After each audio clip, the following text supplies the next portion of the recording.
Добрый день, уважаемые друзья! Сегодня я вам расскажу о такой жалобе, о таком симптоме, как кашель. Кашель встречается при множестве заболеваний. В первую очередь это заболевания носоглотки, респираторные заболевания. Кроме всего прочего, заболевания бронхолегочной системы, заболевания желудочно-кишечного тракта и заболевания сердечно-сосудистой системы. Не всегда бывает просто отдифференцировать причину кашля, отделить ее, выделить, и приходится обследовать пациента и много, и долго.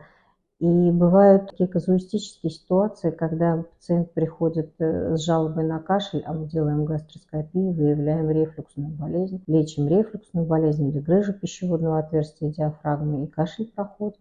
И даже бронхиальная астма, которая была когда-то установлена у пациента.